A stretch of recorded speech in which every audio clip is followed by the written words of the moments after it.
नमस्कार भक्तजनों, आइए आज हम कार्तिक पूर्णिमा व्रत कथा को सुनते हैं।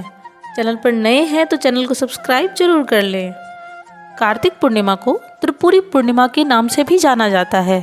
इस पूर्णिमा को त्रिपुरी पूर्णिमा की संज्ञा इसलिए दी जाती है क्योंकि कार्तिक पूर्णिमा के दिन ही भगवान भोलेनाथ ने त्रिपुरासुर नामक भयानक असुर का अंत किया था और वे त्रिपुरारी के रूप में पूजित हुए थे। ऐसी मान्यता है कि इस दिन कृतिका नक्षत्र में शिव शंकर के दर्शन करने से 7 जन्म तक व्यक्ति ज्ञानी और धनवान होता है। इस दिन चंद्र जब आकाश में उदित हो रहा हो उस समय शिवा, संभूति, संतति, प्रीति, अनुसूया और क्षमा इन 6 कृतिकाओं का पूजन करने से शिव जी की प्रसन्नता प्राप्त होती है। मान्यता यह भी है कि इस दिन पूरे दिन व्रत रखकर रात्रि में वृष दान यानी बछड़ा दान करने से शिव पद की प्राप्ति होती है। जो व्यक्ति इस दिन उपवास करके भगवान भोलेनाथ का भजन और गुणगान करता है उसे अग्निष्टोम नामक यज्ञ के फल की प्राप्ति होती है। इस पूर्णिमा को शैव मत में जितनी मान्यता मिली है उतनी ही वैष्णव मत में भी। वैष्णव मत में इस कार्तिक पूर्णिमा को बहुत अधिक मान्यता मिली है क्योंकि इस दिन ही भगवान विष्णु ने प्रलय काल में वेदों की रक्षा के लिए तथा सृष्टि को बचाने के लिए मत्स्य अवतार धारण किया था। इस पूर्णिमा को महाकार्तिकी भी कहा जाता है। यदि इस पूर्णिमा के दिन भरणी नक्षत्र हो तो इसका महत्व और भी बढ़ जाता है। अगर रोहिणी नक्षत्र हो तो इस पूर्णिमा का महत्व कई गुना बढ़ जाता है।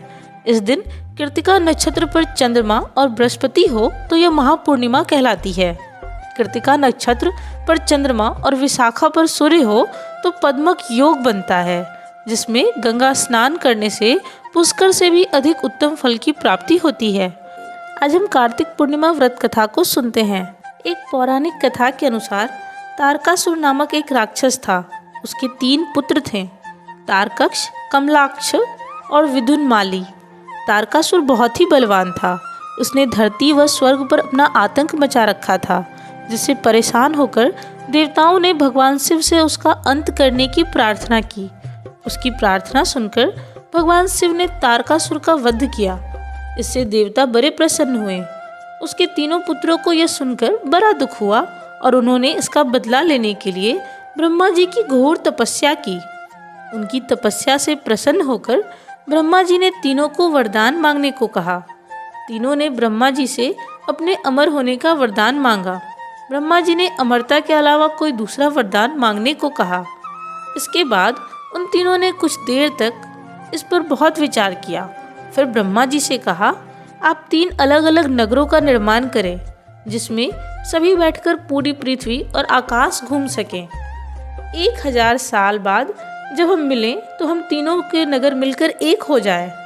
जो देवता तीनों नगरों को एक ही बाण में नष्ट करने की क्षमता रखता हो वही हमारी मृत्यु का कारण बने। उन सबकी नज़र में यह एक असंभव कार्य था। उन्होंने यह वरदान ब्रह्मा जी के निर्देशानुसार मैं दानव के लिए उनके लिए 3 नगरों की स्थापना की। तारकक्ष के लिए सोने का, कमला के लिए चांदी का और विदुनमाली के लिए लोहे का नगर बनाया गया। तीनों ने मिलकर तीनों लोकों पर अपना अधिकार जमा लिया। इंद्र देवता इन तीनों राक्षसों से बहुत भयभीत हुए और भगवान शंकर की शरण में गए। इंद्र की बात सुनकर भगवान शिव ने इन दानवों का नाश करने के लिए एक दिव्य रथ का निर्माण किया।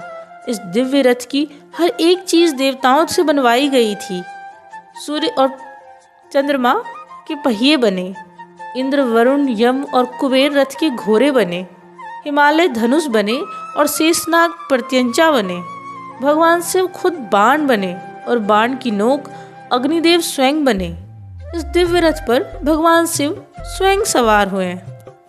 देवताओं से बने इस रथ और तीनों भाइयों के बीच भयंकर युद्ध हुआ।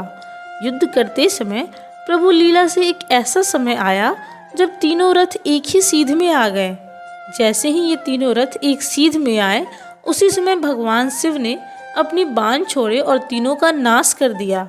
इसी वध के बाद भगवान शिव को त्रिपुरारी कहा जाने लगा।